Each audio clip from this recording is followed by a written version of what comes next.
அன்பின் பரலோக பிதாவே, ஆண்டவரே, இந்த நல்ல அருமையான வேளைக்காக நாங்கள் உமக்கு நன்றி செலுத்துகிறோம். ஆண்டவரே, கர்த்தாவே, உம்முடைய மகிமையின் பிரசன்னம் ஆண்டவரே, உம்முடைய பிள்ளைகள் எங்களை தாங்க வேண்டும் என்று சொல்லி, எங்களை ஆளுகை செய்ய வேண்டும் என்று சொல்லி, ராஜாவும் மீட்பெருமாகிய சேனைகளை தேவனாகிய கர்த்தர் இந்த வேளையிலே உம்முடைய பிள்ளைகள் எங்களோடு கூட நீர் பேச வேண்டும் என்று சொல்லி, ஒவ்வொருடைய பிள்ளைகளோடு கூட நீர் இடைப்பட வேண்டும் என்று சொல்லி, ஆண்டவரே, உம்முடைய வார்த்தை வெளிப்படுவதாக, தகப்பனே, உம்முடைய வார்த்தை வெளிப்படுவதாக, ஆண்டவரே, உம்முடைய மன்னாமுடைய பிள்ளைகளுக்கு கட்டளையிடப்படுவதாக. இயேசுவின் நாமத்தினாலே உம்முடைய பிள்ளைகள் ஆசீர்வதிக்கப்படும்படியாய், இந்த வார்த்தையினாலே உம்முடைய பிள்ளைகள் ஆசீர்வதிக்கப்படும்படியாய், உம்முடைய நன்மையான வார்த்தை இன்றைக்கு உம்முடைய பிள்ளைகளுக்காக வெளிப்படும்படியாய் ஜெபிக்கிறேன் ஆண்டவரே. Thank you Jesus. Amen. கர்த்தாவே, நீரே என் தேவன், கருத்துடனே உம்மை துதிப்பேன், அதிசயம் பல என்னில் செய்தீரே, ஆலோசனை பல அளித்தீரே. கர்த்தாவே, நீரே என் தேவன், கொடுமையோர் என் மேல் சீறுகையில், பெருவெள்ளம் போல மோதுகையில், கொடுமையோர் என் மேல் சீறுகையில், பெருவெள்ளம் போல மோதுகையில், ஏழை எனக்கு நீர் பலனானீர், எளியவன் எனக்கு நீர் திடனானீர். ஏழை எனக்கு நீர் பலனானீர், எளியவன் எனக்கு நீர் திடனானீர். கர்த்தாவே, நீரே என் தேவன். கொடுமையோர் என் மேல் ஆண்டவரே சீறுகையில், பெருவெள்ளம் போல மோதுகையில, ஏழை எங்களுக்கு நீர் பலனாயிருக்கிறதற்காக, நெருக்கப்படுகிற எங்களுக்கு தேவன் நீர் திடனாக இருக்கிறதற்காக, பெருவெள்ளத்திற்கு தப்பும் அடைக்கலமாயிருக்கிறதற்காக உமக்கு நன்றி செலுத்துகிறோம் ஆண்டவரே. இன்றைக்கு இந்த தேவன் ஆண்டவரே உம்முடைய பிள்ளைகளுக்கு நீர் அடைக்கலமாயிருந்து, ஆண்டவரே புயல் காற்றுக்கு அடைக்கலமாயிருந்து, பெருவெள்ளத்திற்கு அடைக்கலமாயிருந்து, கர்த்தராகிய தேவன் உம்முடைய பிள்ளைகளை ஆசீர்வதிக்கும்படியாய், வல்லமை வெளிப்படும்படியாய் சமூகத்திலே ஜெபிக்கிறேன் ஆண்டவரே. தாழ்த்தி அர்ப்பணிக்கிறேன், மகிமைப்படுவீராக இயேசுவின் நாமத்தில் பிதாவே, ஆமென். கர்த்தருடைய பரிசுத்த நாமத்திற்கு ஸ்தோத்திரம் உண்டாவதாக. ஏசாயா தீர்க்கதரிசியின் புஸ்தகம் 25ஆம் அதிகாரம் 4வது 5வது வசனத்தை நாம் படிக்கும் பொழுது, கொடூரமானவர்களின் சீரல் மதிலை மோதி அடிக்கிற பெரு வெள்ளத்தை போல இருக்கையிலே, நீர் ஏழைக்கு பலனும், நெருக்கப்படுகிற எளியவனுக்கு திடனும், பெருவெள்ளத்திற்கு தப்பும் அடைக்கலமும், வெயிலுக்கு ஒதுங்கும் நிழலுமாயிருக்கிறீர் என்று வேதம் சொல்லுகிறது. வறட்சியான இடத்திலே காங்கை மேகத்தினால் தணிவது போல அந்நியரின் மும்முரத்தை தனிய பண்ணுவீர்.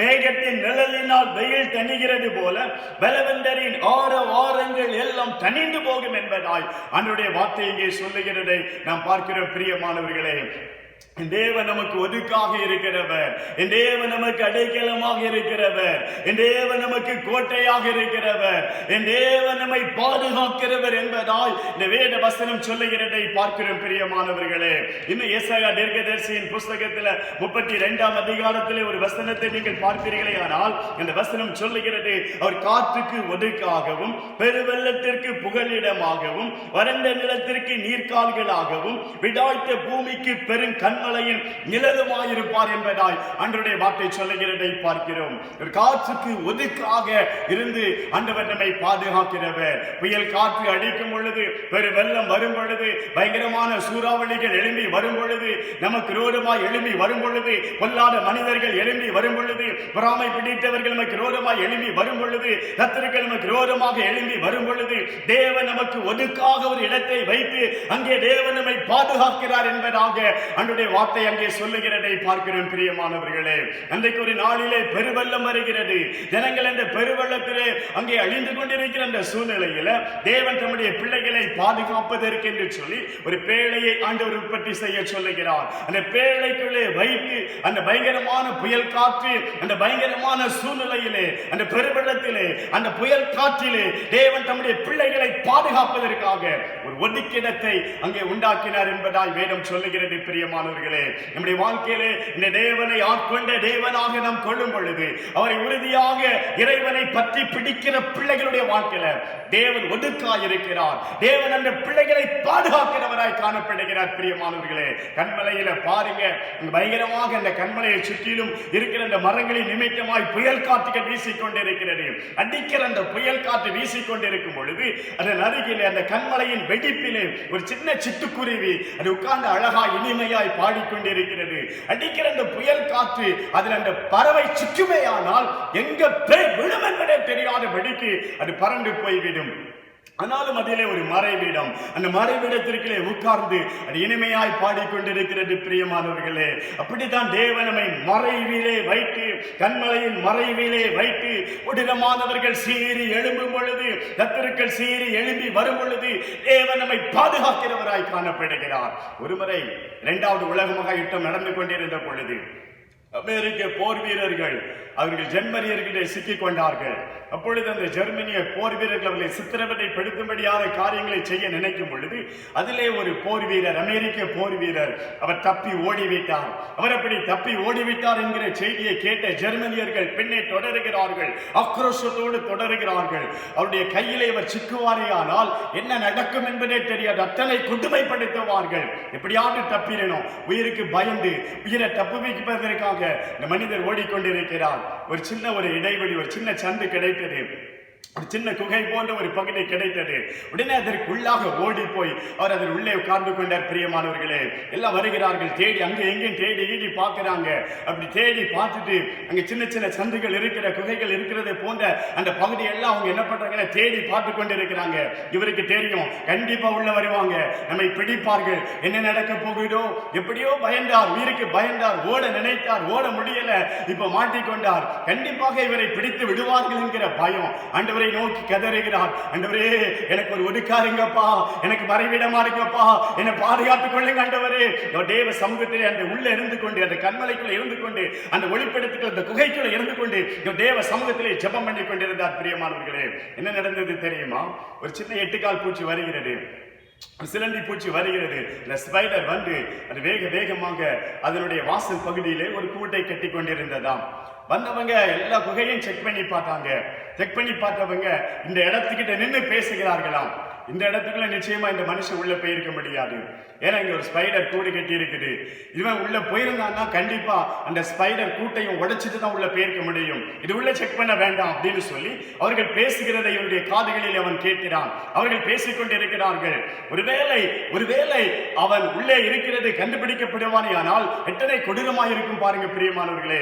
அந்த தேவன் தம்முடைய பிள்ளையை பாதுகாப்பதற்காக ஒரு ஸ்பைடர் அனுப்பி அது வேகமா கூடு கட்ட வைத்து தேவன் தம்முடைய பிள்ளைகளை பாதுகாக்கிறார் என்பதாக அன்றைக்கு அந்த மனிதனுடைய சாட்சியை நான் கேட்டேன். பிரியமானவர்களே, தேவன் தம்முடைய பிள்ளைகளை பாதுகாக்கிறவர். உங்களுடைய வாழ்க்கையில், என்னுடைய வாழ்க்கையிலும் கூட தேவன் இது போன்ற கொடூரமானவர்களின் சீரல் மதிலை மோதி அடிக்கிற வெள்ளம் போல வரும் பொழுது, கத்திர வெள்ளம் போல வரும் பொழுது, புயல் காற்றாக எழும்பி வரும் பொழுது, அந்த புயல் காற்றுக்கு நடுவிலே தேவன் தம்முடைய பிள்ளைகளை பாதுகாப்பதற்கென்று சொல்லி ஒரு அடைக்கலமான இடத்தை வைத்திருக்கிறார். அந்த அடைக்கலத்திற்குள்ளே வைத்து தேவன் தம்முடைய பிள்ளைகளை பாதுகாக்கிறவராக காணப்படுகிறார். பிரியமானவர்களே, இன்னைக்கு இந்த உலகத்துல பயங்கரமான ஒரு காற்று வீசிக்கொண்டிருக்கிறது. நம்ம எல்லோரும் நன்றாக அறிந்திருக்கிற ஒரு காற்று, கொரோனா என்று சொல்லக்கூடியதான ஒரு காற்று இன்னைக்கு உலகத்திலே வீசிக்கொண்டிருக்கிறது. இது ஜனங்களை பயப்படுத்திக் கொண்டிருக்கிறதான ஒரு சூழ்நிலையை பார்க்கிறோம். பிரியமானவர்களே, முழு தேசமும் முழு உலகமும் பாதிக்கப்பட்டிருக்கிறது. அதனால இதுக்கு பேண்டமிக் என்று சொல்லி அங்கே பெயர் வைத்திருக்கிறார்கள். முழு உலகமும் இதனால் பாதிக்கப்பட்டிருக்கிறது. எல்லா கண்டங்களும் பாதிக்கப்பட்டிருக்கிறது. பாதிக்கப்படாத ஒரு கண்டம் கிடையாது. மொத்தம் 195 நாடுகள், 200 நாடுகள், முழு உலகத்திலும் உள்ள இந்த 200 நாடுகளிலும் 180க்கும் மேற்பட்ட நாடுகள் அவைகள் பாதிக்கப்பட்டு போய்விட்டது. ஒரு சில தீவுகள் மாத்திரம்தான் தப்பி இருக்கிறதாம். ஒரு 7-8 தீவுகள் தப்பப்பட்டு இருக்கிறது. ஆசியா கண்ட ஒரு 2-3 நாடுகளும், இன்னுமாக ஆப்பிரிக்கா கண்டத்தில் ஒரு 2-3 நாடுகள் மாத்திரமே தப்பி இருப்பதாக பத்திரிகை செய்தி சொல்லுகிறது. அமெரிக்க ஐக்கிய கண்டத்தில், அமெரிக்க கண்டத்தில், இன்னுமாக நீங்க ஐரோப்பா கண்டத்தில் பார்க்கும் பொழுது, ஆஸ்திரேலியா கண்டத்தில் பார்க்கும் பொழுது எல்லாம் அந்த கண்டனங்கள், அந்த எல்லா கண்டங்கள், அந்த கான்டினென்ட் எல்லாம் அவைகள் பாதிக்கப்பட்டு போயிருக்கிறது. அங்க இருக்கிற ஜனங்கள் எல்லாம் பாதிக்கப்பட்டு இருக்கிறது. அநேகருடைய வாழ்க்கையில பாதிப்புகள் காணப்படுகிறது. பிரியமானவர்களே, எல்லா மனிதனுடைய வாழ்க்கையிலும் இப்போ ஒரு பயம் காணப்படுகிறது. எல்லாம் லாக்டவுனுக்குள்ள உள்ள இருக்கிறோம். வீட்டுக்குள்ள பூட்டப்பட்ட ஒரு அறைக்குள்ளே நாம் காணப்படுகிறோம். ஒரு அறைக்குள்ளே வைத்து அந்த அறைக்குள்ளே நாம் பூட்டப்பட்ட அறைக்குள்ளே இருந்து கொண்டிருக்கிறோம். பிரியமானவர்கள், பயந்து கொண்டிருக்கிற ஒரு சூழ்நிலை. மனிதர்கள் பயந்து கொண்டிருக்கிறார்கள். என்ன நடக்கும், நாளைய தினத்தில் என்ன நடக்க போகிறது, அடுத்த நாளில் என்ன நடக்க போகிறது. ஒவ்வொரு நாளிலும் நம் பத்திரிகை செய்தியை நாம் பார்த்து கொண்டிருக்கிறோம். என்ன நடக்கும், என்ன நடக்கும், நாளைய தினத்தில் என்ன நடக்கும், வருகிற நாட்களில் என்ன நடக்க போகிறது. இதுதான் மனிதனுடைய காரியமாய் இருக்கிறது. மனிதனுடைய பயமாய் காணப்படுகிறது. ஒரு காற்று வீசிக் கொண்டிருக்கிறது. உலகத்திலும் ஒரு காற்று வீசிக் கொண்டிருக்கிறது. ஆனால் இந்த காற்றுக்கு தேவன் நம்மை தப்புவதற்கு தேவன் வழியை வைத்திருக்கிறார். பிரியமானவர்களே, வாழ்க்கையில் உங்கள் பயத்திலிருந்து உங்களை விடுதலை பண்ணுவதற்கு தேவனுடைய வார்த்தை வல்லமையுடையதாக இருக்கிறது. இந்த சத்தியத்தை நீங்கள் கவனமாய் கவனிப்பீர்களே ஆனால் தேவன் தம்முடைய பிள்ளைகளுடைய வாழ்க்கையில காற்று வீசிய பொழுது, இது போன்ற காற்றுகள் வீசிய பொழுது எப்படி தேவன் தம்முடைய பிள்ளைகளை பாதுகாத்தார் என்கிற அந்த சத்தியத்தை விளங்கிக் கொள்ளுவீர்களே ஆனால் உங்களுடைய வாழ்க்கையில ஒரு புதிய தைரியத்தை நீங்கள் பெற்றுக் கொள்ளுவீர்கள். புதிய பலனை பெற்றுக் கொள்ளுவீர்கள். அழிக்கிற காற்றுதான், ஆக்ரோஷமாய் புறப்படுகிற காற்றுதான். ஆனால் தேவ பிள்ளைகளுடைய வாழ்க்கையில அது நன்மை செய்திருக்கிறதை நீங்கள் பார்க்க முடியும். தேவ பிள்ளைகளுக்கு அது ஆசீர்வாதத்தை கொண்டு வந்திருக்கிறதை நீங்கள் பார்க்க முடியும். பிரியமானவர்களே, வேதத்திலிருந்து சில சம்பவங்களை உங்களுக்கு முன்பாக வைக்க ஆசைப்படுகிறேன். பவுல் சந்தித்த ஒரு பயங்கரமான ஈரோ கிழித்தான் என்று சொல்லக்கூடியதான ஒரு கொடுங்காற்றை குறித்து, சீடர்கள் சந்தித்த ஒரு கடுமையான ஒரு காற்றை குறித்து, நோவாவினுடைய வாழ்க்கையை கர்த்தரவனை நினைத்து வீச பண்ணின ஒரு காற்றை குறித்து, இஸ்ரவேல் ஜனங்களை விடுவிப்பதற்காக தேவன் வீச பண்ணின ஒரு கீழ்காற்றை குறித்து, மாத்திரமல்ல இஸ்ரவேல் ஜனங்களுக்காக தேவன் வனாந்திரத்திலிருந்து மோசேக்காக இஸ்ரவேல் ஜனங்களுக்காக ஆண்டவர் அங்கே அதாவது சமுத்திரத்திலிருந்து ஒரு காற்றை வீச பண்ணி நம்முடைய பிள்ளைகளுக்கு கொண்டு வந்து சேர்த்த அந்த மன்னாவை குறித்ததான காரியங்களை சொல்லி, அந்த காடைகளை குறித்ததான காரியங்களை சொல்லி அவளின் சத்தியங்களை நான் உங்களுக்கு விளக்க ஆசைப்படுகிறேன். பிரியமானவர்களே, காற்று வீசுகிறது, அது கொடுமையான காற்றுகள் வீசுகிறது. ஆனால் தேவ பிள்ளைகளுடைய வாழ்க்கையில அந்த காற்றுகள் நன்மையை கொண்டு வந்திருக்கிறதை சத்திய வேதாகமத்திலே பார்க்க முடியும். முதலாவதாக நாம் பார்க்க போகிற மனிதர் அப்போஸ்தலனாகிய பரிசுத்த பவுலை குறித்து வேதம் சொல்லுகிறது. அவர் சிறை கைதியாய் பிடிக்கப்பட்டிருக்கிறார். அவர் சிறை கைதியாய் பிடிக்கப்பட்டு ஒரு இடத்திலிருந்து இத்தாலி என்கிற நாட்டிற்கு அவர் கப்பலிலே பிரயாணம் செய்து போய்கொண்டிருக்கிறார். இத்தாலி அன்றைய கேபிட்டல் சிட்டியாக, அதாவது ரோமர்கள் ஆட்சி காலத்தில் அதை தங்களுடைய கேபிட்டல் சிட்டியாக வைத்திருந்தார்கள். அங்கேதான் ரோம எம்பரர் காணப்படுவார். இப்பொழுது அவர் இத்தாலிக்கு சிறை பிடிக்கப்பட்டுக் கொண்டு போய் கொண்டிருக்கிறார். ரோமருடைய அதாவது இஸ்ரவேல் ஜனங்களுடைய இந்த நாட்களில் ஆண்டவருடைய ஊழியங்கள் சுவிசேஷங்கள் பரவி கொண்டிருந்த இந்த நாட்களில் ரோமர்களுடைய ஆட்சி காணப்பட்டுக் கொண்டிருந்தது. இத்தாலி அதனுடைய தலைநகரமாக காணப்பட்டுக் கொண்டிருந்தது. இப்பொழுது இத்தாலிக்கு பவுல் போய் கொண்டிருக்கிறார். அப்படி அவர் கப்பலிலே பிரயாணம் பண்ணும் பொழுது அந்த கப்பலிலே அவரோடு கூட 276 பேர் இருக்கிறார்கள். ஆரம்பத்தில் கப்பல் லகுவாக சுமூகமாக பிரயாணம் காணப்படுகிறது. பிரியமானவர்களே, இங்க கப்பல் தலைவன் இருக்கிறான், கப்பலின் மாலுமி இருக்கிறார். மாத்திரமல்ல இவர் கைதியாய் போகிறபடியினால் அந்த கப்பலிலே 100 அதிபதி இருக்கிறார். இவரோடு கூட சில கைதிகள் இருக்கிறார்கள், இன்னும் அநேகர் இருக்கிறார்கள். இன்னும் அந்த கப்பலில் அநேக சரக்குகளோடு கூட அந்த சரக்கு கப்பல் 276 பேரை கொண்டு அது போய்கொண்டிருக்கிறது. இப்படி அவர்கள் பிரயாணப்பட்டு போகிற வழியில லகுவாயிருந்த அந்த காற்று, தென்றலாக வீசிக்கொண்டிருந்த அந்த காற்று திடீரென்று சொல்லி அது மாறிவிடுகிறது. ஈரோ கிழித்தான் என்று சொல்லக்கூடியதான ஒரு கொடுங்காற்றாக மாறினது என்று சொல்லி வேதம் சொல்லுகிறது. எல்லா ஆரம்பத்தில் நன்றாக போய்கொண்டிருந்தது, லகுவான பிரயாணமாய் காணப்பட்டுக் கொண்டிருந்தது. திடீரென்று சொல்லி ஒரு கொடுங்காற்று அடிக்க ஆரம்பிக்கிறது. இந்த கொடுங்காற்று அவர்கள் நினைத்து பார்த்திராத ஒரு கொடுங்காற்றாய் காணப்படுகிறது. தப்பி பிழைப்போம் என்று சொல்லி அவர்களுக்கு நம்பிக்கையெல்லாம் அற்று போகும்படியான ஒரு சூழ்நிலை ஏற்படுகிறது. பிரியமானவர்களே, முதலாவது நாளில அவர்கள் அநேக உபாயங்களை கை கொண்டார்கள் என்பதாய் வேதம் சொல்லுகிறது. அநேக உபாயங்களை கை கொண்டு எப்படியாவது நாம் அக்கறைக்கு போய்விட முடியும், நாம் செல்ல வேண்டிய இடத்திற்கு போய்விட முடியும் என்று சொல்லி அநேக உபாயங்களை கை கொண்டார்களாம். அவர்கள் கை கொண்டு அவர்கள் இந்த காரியங்களை செய்கிறார்கள். 2வது நாளும் வருகிறது, இன்னும் புயல் காற்று ஓய்ந்த பாடி இல்லை. அவர்கள் வேதம் சொல்லுகிறது எல்லா சரக்குகளையும் எடுத்து அவர்கள் கப்பல் அந்த கடலிலே கொட்டினார்கள் என்பதாக வேதம் சொல்லுகிறது. 3வது நாட்கள் ஆகிறது, இன்னும் கப்பல் அந்த பயங்கரமான சூறாவளி காற்று அது வீசிக்கொண்டிருக்கிறது. இப்பொழுது கப்பலில் இருக்கிறதான எல்லா தளவாடங்களையும் எடுத்து அவர்கள் கடலிலே வீசினார்கள் என்பதாக வேதம் சொல்லுகிறது. பிரியமானவர்களே, அநேக நாட்களாக அவர்கள் சூரிய சூரியனை பார்க்கவில்லை. அநேக நாட்களாக சந்திரனாவது நட்சத்திரங்களாவது அவர்களுக்கு தென்படவில்லை. எது பகல் எது இரவு என்று சொல்லி தெரியாத அளவிற்கு அவர்கள் நடுக்கடலிலே பயங்கரமாக அலசடிப்பட்டுக் கொண்டிருக்கிறார்கள். எல்லோருடைய இருதயத்திலும் ஒரு பயம் காணப்படுகிறது. எல்லோரும் மரண பயத்தோடு கிடந்து கொண்டிருக்கிறார்கள். தப்ப முடியுமா? தப்புவதற்கு வழியே இல்லை என்கிற ஒரு சூழ்நிலை வந்துவிட்டது. அவர்கள் நம்பிக்கை எல்லாம் அற்று போய்விட்டது. இனி என்ன செய்வது? எல்லோருடைய வாழ்க்கையில் மிகப்பெரிய ஒரு மரண பயத்தோடு கூட இருக்கும் பொழுது அங்கே ஒரு மனிதன் இருக்கிறார். அவருடைய பெயர் பவுல் என்று சொல்லி நாம் பார்க்கிறோம். இந்த பவுலுடைய வாழ்க்கையிலே மாத்திரம் பிரியமானவர்களே அவர் தைரியமாய் இருக்கிறதை பார்க்கிறோம். அவர் சந்தோஷமாய் இருக்கிறதை பார்க்கிறோம். இந்த சூழ்நிலையிலும், இந்த காற்று அடிக்கிற இந்த சூழ்நிலையிலும், அடிக்கிற காற்று பயங்கரமான ஒரு காற்று தான். ஆனா ஈரர் குளித்தான் என்று சொல்லக்கூடிய அந்த கொடிய காற்று வீசிக்கொண்டிருந்த பொழுதிலும் தேவ பிள்ளை அங்கே தைரியமாய் இருக்கிறதை பார்க்கிறோம். இவனுக்கு மட்டும் எங்கிருந்து வந்தது என்ற தைரியம்? இவன் மட்டும் எப்படி இப்படி ஒரு தைரியத்தோடு கூட இருக்க முடியும்? சொல்லுகிற ஒரு வார்த்தை தான் மிக முக்கியமானது பிரியமானவர்களே. இந்த பவுல் சொல்லுகிற ஒரு வார்த்தை என்ன தெரியுமா? அவர் சொல்லுகிறார், என்னை ஆட்கொண்டவரும் நான் சேவிக்கிறவரும் ஆகிய கர்த்தர் என்று சொல்லி அவர் அங்கே சொல்லுகிறதை பார்க்கிறோம். என்னை ஆட்கொண்டவரும் நான் சேவிக்கிறவரும் ஆகிய தேவனுடைய தூதனானவர் இந்த ராத்திரியிலே என்னிடத்திற்கு வந்து நின்று, பவுலே பயப்படாதே, நீ எனக்கு முன்பாக நிற்க வேண்டும். இதோ உன்னுடனே கூட யாத்திரை பண்ணுகிற யாவரையும் தேவன் உனக்கு தயவு பண்ணினார் என்று சொல்லி சொன்னார். ஆனபடியினால் மனுஷரே, நீங்கள் திடமனதாயிருங்கள், எனக்கு சொல்லப்பட்ட பிரகாரமாகவே நடக்கும் என்று தேவனிடத்தில் நான் நம்பிக்கையாயிருக்கிறேன். எனக்கு சொல்லப்பட்ட பிரகாரமாகவே நடக்கும். ஆண்டவர் எனக்கு என்ன சொன்னாரோ அப்படித்தான் நடக்க போகிறது. தேவன் என்னை தைரியப்படுத்தி இருக்கிறார். தேவன் எனக்கு ஒரு புது பலன் கொடுத்திருக்கிறார். பவுலே, நீ பயப்படாதே, நீ பயப்படாதே, நீ பயந்து கொண்டிராதே. தேவ பிள்ளையே, நீங்கள் பயப்படாதிருங்கள். தேவனுடைய வார்த்தை சொல்லுகிறது, தேவன் நமக்கு பயமுள்ள ஆவியை கொடுக்கவில்லை என்று சொல்லி வேதம் சொல்லுகிறது. இந்த பயமுள்ள ஆவி நீங்க வேண்டுமே, ஆனால் இந்த பயம் ஆவியை நீக்கி போடுவதற்கு தேவன் நமக்கு இன்னொரு ஆவியை கொடுத்திருக்கிறாராம். அந்த ஆவியை குறித்து வேதம் சொல்லும் பொழுது பலமும் அன்பும் தெளிந்த புத்தியும் உள்ள ஆவியை தேவன் நமக்கு கொடுத்திருக்கிறார். அவருடைய ஆவியை கொடுத்திருக்கிறார். அது பலமுள்ள ஒரு ஆவி, அது அன்பின் ஆவி, அது தெளிந்த புத்தி உள்ள ஆவி. இந்த ஆவி பவுலுக்குள்ள காணப்பட்டது.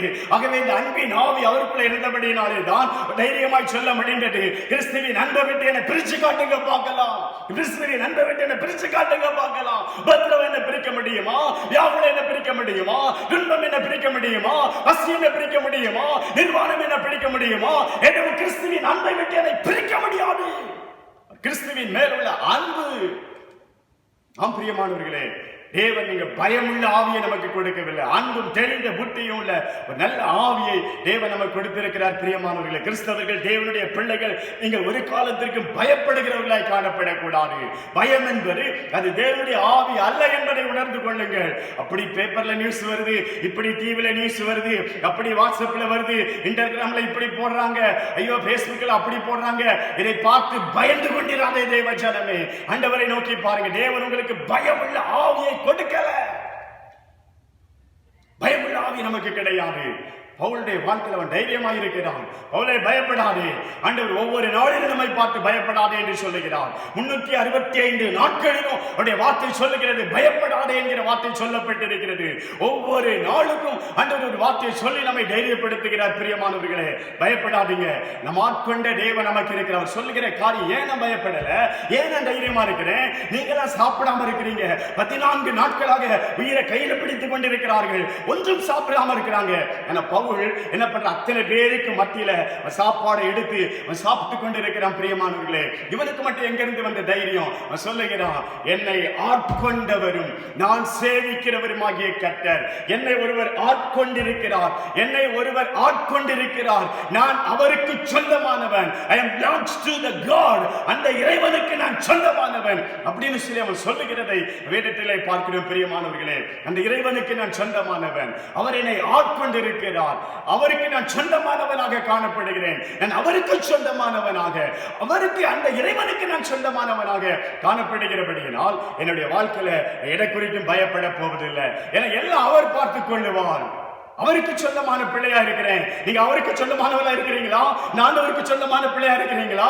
வாழ்க்கையில் நீங்க எதற்கு நீங்க கவலைப்பட மாட்டீங்க, பயப்பட மாட்டீங்க. பிரியமானவர்களே, ஒரு சம்பவத்தை நான் சொல்ல ஆசைப்படுகிறேன். ஒருமுறை ஒரு சகோதரி, அவர்கள் மிகவும் கஷ்டப்பட்டு கொண்டிருக்கிறார்கள், வாழ்க்கையிலே போராடி கொண்டிருக்கிறார்கள், வாழ்க்கை நடத்துவதற்கு போராடி கொண்டிருக்கிறார்கள். ஒரு புத்தகத்திலே படித்த ஒரு சம்பவம் இது. அப்படி அவர்கள் வாழ்க்கையிலே நடத்துவதற்கு போராடி கொண்டிருக்கும் பொழுது ஒரு பக்கத்தில் ஊழியமும் கணவன் மனைவியாக செய்து கொண்டிருக்கிறார்கள். என்ன செய்வது, எப்படி குடும்பத்தை நடத்துவது, அவருடைய வாழ்க்கையில் அநேக போராட்டங்கள், அவருடைய வாழ்க்கையில வேலை வேற அவருக்கு செய்து கொண்டிருந்த சின்ன வேலை வேற போனபடியினால் அவர்கள் மிகுந்த கஷ்டத்துக்குள்ள, நெருக்கத்திற்குள்ள, பொருளாதார நெருக்கத்திற்குள்ள அவருடைய குடும்பமானது வர ஆரம்பித்தது. சின்ன சபை, அந்த சபை அவர்களை போஷிக்க முடியாது. அப்படிப்பட்டதான சூழ்நிலையில ஒரு ஆண்டவரை நோக்கி பார்த்து கடற ஆரம்பித்தார்களாம். தேவ சமூகத்திலே அவர்கள் முழங்கால் படித்து ஜெபிக்க ஆரம்பித்தார்களாம். ஒரு நாளிலே அந்த சகோதரி வேதத்தை தியானித்த பொழுது ஒரு வேத வசனம் உடைய கண்களிலே பட்டதாம். பிரியமானவர்களே, அந்த வேத வசனம் என்னவென்று சொன்னால், ஒரு நாளிலே இயேசு கப்பர்நகும் என்கிறதான ஒரு பட்டணத்திற்கு வந்திருந்த பொழுது, இயேசு கப்பர்நகும் என்கிற ஒரு பட்டணத்திற்கு வந்திருக்கிறார். அப்படி இயேசு கப்பர்நகும் என்கிற பட்டணத்திற்கு வந்திருந்த பொழுது அவர் வரி செலுத்த வேண்டும் என்பதாக அங்க இருக்கிற அதிகாரிகள் சொல்லுகிறார்கள். உம்முடைய குரு, உம்முடைய போதகர் வரி செலுத்துகிறது இல்லையா என்பதை போன்ற வார்த்தையை சொல்லுகிறார்கள். அப்பொழுது பேதுரு வீட்டுக்குள்ள வருகிறார். பேதுரு உள்ள வீட்டுக்குள்ள வரும் பொழுது பேதுருவின் வாயை திறக்கிறதுக்கு முன்னாடியே ஆண்டவர் பேதுருவோடு கூட சில காரியங்களை சொல்லி முடித்து விட்டு ஆண்டவர் பேதுருவை பார்த்து இப்படி சொல்லுவார், பேதுருவே, இடர்கள் வராதபடிக்கு நீ போய் கடலில் போய் நீ ஒரு மீனை பிடிக்கணும். நீ முதலாவது அகப்படுகிற மீனை பார், அதனுடைய வாயில ஒரு வெள்ளி பணம் இருக்கும். அதை எடுத்துக்கொண்டு போய் எனக்காகவும் உனக்காகவும் நீ கொண்டு வரியை செலுத்தி என்பதாக, நீ டாக்ஸ் நீ அங்கே பே பண்ணி என்பதாக அங்கே இறைவன் இயேசு சொல்லுகிறதை பார்க்கிறோம். பிரியமானவர்களே, ஆண்டவர் சொல்லுகிறார், பேதுருவை பார்த்து சொல்லுகிறார், எனக்காகவும் உனக்காகவும் நீ அதை பே பண்ண வேண்டும் என்பதாக சொல்லுகிறார். ஏன் தெரியுமா? உன்னை நான் ஆட்கொண்டிருக்கிறேன், நீ என்னுடையவனாய் இருக்கிறாய். இனி உன்னுடைய காரியங்களை எல்லாம் நான் பொறுப்பெடுத்துக் கொள்ள வேண்டும். உனக்கு வரி கட்ட வேண்டுமா? உன் பிள்ளையினுடைய படிப்புக்காகவா? உன்னுடைய மெடிக்கல் காரியமா? உன்னுடைய தேவைகள் எதுவானாலும், உன்னுடைய சாப்பாட்டு காரியம் எதுவானாலும், உன்னுடைய எந்த ஒரு காரியமானாலும் அதை இனி நான் பொறுப்பெடுத்துக் கொள்வேன் என்பதால் அங்கே பேதுருவோடு கூட ஆண்டவர் சொல்லுகிற அந்த வார்த்தை அவருடைய அந்த எண்ணங்களிலே விழ ஆரம்பித்தது. திரும்ப திரும்ப வாசித்தார்கள், எனக்காகவும் உனக்காகவும், எனக்காகவும் உனக்காகவும். ஆம், அவர் என்னை ஆட்கொண்டு விட்டபடியினால் இனி நானும் என் வாழ்க்கையும் அவருக்கிட்டான சொந்தம். நிச்சயமாக எனக்காகவும் என் தேவன் எதையாவது செய்வார் என்கிற விசுவாசம் அவர்களுக்குள்ளே வர ஆரம்பித்தது. அந்த விசுவாசத்தை தேவன் அவர்களுக்கு கொடுத்தார். பிரியமானவர்களே, என்ன நடந்தது தெரியுமா? தேவன் நல்ல வேலை கொடுத்தார், உங்க குடும்பத்தை ஆசீர்வதித்தார், அவருடைய தொழிலை ஆசீர்வதிக்க ஆரம்பித்தார், அவருடைய வருமானத்தை ஆசீர்வதிக்க ஆரம்பித்தார். மாத்திரமல்ல, அவருடைய சபையை தேவன் ஆசீர்வதிக்க ஆரம்பித்தார். அந்த வார்த்தையை தேவன் நிறைவேற்றி கொடுத்தார். பிரியமானவர்களே, அவர் நம்மை ஆட்கொண்டவர், நம்மை வாங்கி இருக்கிறவர், விலை கொடுத்து வாங்கி இருக்கிறவர், நாம் அவருக்கு சொந்தமானவர். ஆம் பிரியமானவர்களே, நிச்சயமாக எனக்காக ஏதாவது செய்வான். அந்த விசுவாசம் அவனுக்குள்ள இருந்தது. நான் சாதாரணமானவன் அல்ல, ஒருவருக்கு சொந்தமானவன். ஒரு வானத்தையும் பூமியையும் படைத்ததான இறைவனுக்கு நான் சொந்தமானவன், அந்த இறைவனுக்கு நான் சொந்தமானவன். இந்த விசுவாசம் உங்களுக்கு இருக்குதா? இந்த ஒரு விசுவாசம் உங்களுக்கு இருக்குமேயானால் நான் இறைவனுக்கு சொந்தமானவன், இறைவனுக்கு சொந்தமானவன், யாரும் என்னை தொட முடியாது என்கிற அந்த விசுவாசம் இருக்குமேயானால் நீங்கள் பாதுகாக்கப்படுவீர்கள், மறைவிற்குள்ளே கொண்டு வரப்படுகிறீர்கள். தேவன் உங்களை மறைத்து பாதுகாக்கிறார். புயல் அடிக்கலாம், வெள்ளம் வரலாம், பயங்கரமான சூழ்நிலைகள் வரலாம், ஜனங்கள் பயப்படலாம், எல்லா மக்களும் பயந்து கொண்டிருக்கலாம், எல்லோரும் வீட்டுக்குள்ள அவர்கள் பயந்து ஒளிந்து கொண்டிருக்கலாம். பிரியமானவர்களே, நீங்க பயப்பட மாட்டீங்க. ஒருமுறை மகாராஷ்டிரனுடைய சிஎம் மக்கள் இப்படியாக சொல்லி இருக்கிறாங்க, இது கிட்டத்தட்ட இந்த லாக்டவுன் என்பது லாக்அப் போல காணப்படுகிறது. லாக்அப்புக்கும் இதுக்கும் என்ன டிஃபரெண்ட் இருக்குது? நாங்கள் லாக்அப்புக்குள்ள இருக்கிறது போல இருக்கிறோம் அப்படின்னு சொன்னாங்க. அப்பொழுது அந்த மகாராஷ்டிரனுடைய சிஎம் அவர் பேசும் பொழுது இது லாக்டவுன் என்பது லாக்அப் அல்ல என்பதாக பேசினார். லாக்டவுன் என்பது லாக்அப் அல்ல என்று சொல்லி அவர் சில வார்த்தைகளை பேசினார். பிரியமானவர்களே, ஒருவேளை உலகம் உங்களை பார்த்து, உலகத்தின் மக்கள் நினைப்பாங்க நம்ம லாக்டவுனுக்குள்ள இருக்கிறோம், நம்ம லாக்அப்புக்குள்ள இருக்கிறோம்னு சொல்லி. ஆனா தேவ பிள்ளைகள், நீங்க தேவ பிரசன்னத்தில் இருந்து கொண்டிருக்கிறீர்கள். உங்களை ஆட்கொண்ட ஒருவருடைய அந்த பாதுகாப்புக்குள்ள, அந்த சீக்ரெட் பிளேஸ்க்குள்ள, அந்த மறைவிடத்துக்குள்ள நீங்க இருக்கிறீங்க. பிரியமானவர்களே, அந்த விசுவாசம் எனக்கு வேணும். அந்த விசுவாசம் நமக்குள்ள காணப்பட வேண்டும். என்னை ஆட்கொண்டவர், அவர் என்னை ஆட்கொண்டவர், அவருடைய பாதுகாப்புல இருக்கிறேன். அருமையான தேவ பிள்ளைகளே, இன்றைக்கு உலக ஜனங்கள் என்ன செய்கிறார்கள்? உலகத்திலே இது போன்ற சூழ்நிலைகள் வரும் பொழுது, எங்கள் வாழ்க்கையிலே புயல் காற்றுகள் வீச ஆரம்பிக்கும் பொழுது எப்படி கடல் கொந்தளிக்குதோ அதுபோல சில வேளைகளிலே மனிதனுடைய வாழ்க்கையிலும் புயல் காற்றுகள் வீச ஆரம்பிக்கிறது. இது போன்ற புயல் காற்றுகள் வீச ஆரம்பிக்கும் பொழுது அவர்கள் ஏதேதோ உபாய காரியங்களை செய்து பார்க்கிறார்கள். வேதம் சொல்லுகிறது, அவர்கள் தங்களுடைய கயிறுகளை தளர விட்டார்கள் என்பதாக.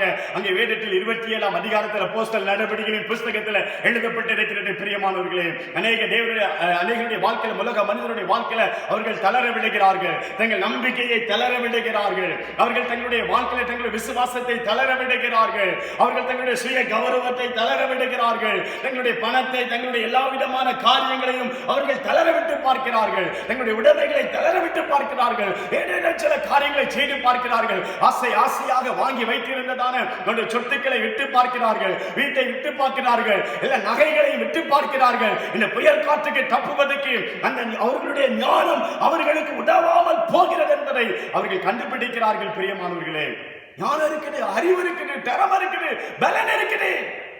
ஆனா அந்த ஞானம் உதவாமல் போகிறது என்று வேதம் சொல்லுகிறது. நீங்க சங்கீதத்தின் புஸ்தகத்துல, அந்த சங்கீத புஸ்தகம் நீங்க வேதத்துல பாப்பீங்கன்னு சொன்னா, ஒரு வசனம் நான் படிக்கிறேன் பாருங்க பிரியமானவர்களே. என்னுடைய வார்த்தை சொல்லுகிறது,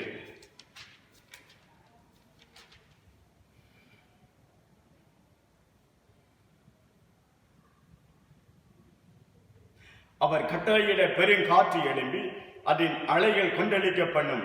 அவர்கள் ஆகாயத்தில் ஏறி ஆழங்களில் இறங்குகிறார்கள். அவர்கள் ஆத்மா கிளேசத்தினால் கரைந்து போகிறது. வெறித்தவனை போல அலைந்து தடுமாறுகிறார்கள். அவர்களுடைய ஞானமெல்லாம் முழுகி போகிறது. ஞானமெல்லாம் முழுகுகிறது. அவர்கள் அந்த ஆழத்திலே, அந்த கப்பலிலே அவர்கள் பிரயாணம் செய்யும் பொழுது, வேதம் அதுக்கு முந்தின வசனங்கள் பாருங்க, கப்பல் ஏறி கடல் யாத்திரை பண்ணி திரளான தண்ணீர்களிலே தொழிலை செய்கிறார்களே என்று சொல்லி அங்கே கப்பலிலே பிரயாணம் செய்கிற ஜனங்களை குறித்து சொல்லப்பட்டு இருக்கிறது. ஞானத்தை பயன்படுத்தி பார்க்கிறாங்க, யுக்தியை பயன்படுத்தி பார்க்கிறாங்க, பாய்மரத்தை அப்படி இப்படிமா மாற்றி கட்டி பார்க்கிறாங்க. அவருடைய சரக்குகள் எல்லாம் தூக்கி எரிஞ்சு பார்க்கிறாங்க. சரக்குகள் எல்லாம் நம்ம தூக்கி போட்டுட்டோம். கொரோனாவுக்கு முன்னாடி நம்முடைய எல்லா சாப்பாடுகளையும் தூக்கி போட்டு பார்த்துட்டோம். சாப்பாட்டு பணத்தை எல்லாம் தூக்கி போட்டு பார்த்துட்டோம். மாத்திரமல்ல, அவருடைய தளவாடங்கள் எல்லாம் தூக்கி போடுகிறாங்க. அதுக்கு எடுக்கிற வச்சிருந்த பணத்தை எல்லாம் கூட கவர்மெண்ட் இன்றைக்கு அதுக்கு முன்னாடி தூக்கி போடுகிறது. பிரியமானவர்களே, அதுக்கு முன்னாடி நிற்க முடியல. அந்த அளவிற்கு அது அதிக பாதிப்புகளை உலக நாடுகளிலே உண்டாக்கி கொண்டிருக்கிறதை பார்க்கிறோம். அன்றைக்கு ஒரு நாளிலே, பவுலுடைய நாட்களிலே அந்த ஜனங்கள் செய்த காரியங்கள் அதுதான் செய்தார்கள். சரக்குகளை தூக்கி போடுகிறார்கள், உடைமைகளை தூக்கி போடுகிறார்கள், தளவாடங்களை தூக்கி போடுகிறார்கள். நாமும் இந்த இதுக்கு முன்பாக, கொரோனாவுக்கு முன்பாக எதையோ நாம் தூக்கி போட்டுக் கொண்டிருக்கிறோம். எல்லா பணத்தையும் தூக்கி போட்டுக் கொண்டிருக்கிறார்கள். எல்லாத்தையும் தூக்கி போட்டாச்சு. ஆனா ஒண்ணும் செய்ய முடியல. ஞானமெல்லாம் ஒழுகி போகிறது. இப்பதான் மனுஷன் நினைக்கிறான், ஞானம் இருக்குது, அறிவு இருக்குது, புத்தி இருக்குது, இது என்ன பிரயோஜனம்? ஞானம் இருந்து என்ன பிரயோஜனம்? என் ஞானம் என்னை காப்பாற்ற முடியாமல் போய்விடுகிறது. முன்னாடி பலமுறை சொன்ன சம்பவம் தான். ஒருமுறை ஞாபகப்படுத்துகிறேன் பிரியமானவர்களே. ஒருமுறை ஒரு குரு ஒருவர் அவர் கப்பலில், ஒரு படகிலே அவர் பிரயாணம் பண்ணி போய் கொண்டிருக்கிறார். அந்த படகோட்டி ஒரு சாதாரணமான ஒரு மனிதன். அவருக்கு ஒன்றுமே தெரியாது, ஒரு அறிவில்லாத ஒரு மனிதன். ஆனா ஒன்னே ஒன்று தெரியும், அவர் படகை நன்றாக ஓட்டுவார். பல வருடங்களாக அந்த படகை ஓட்டி பழக்கப்பட்டவர்.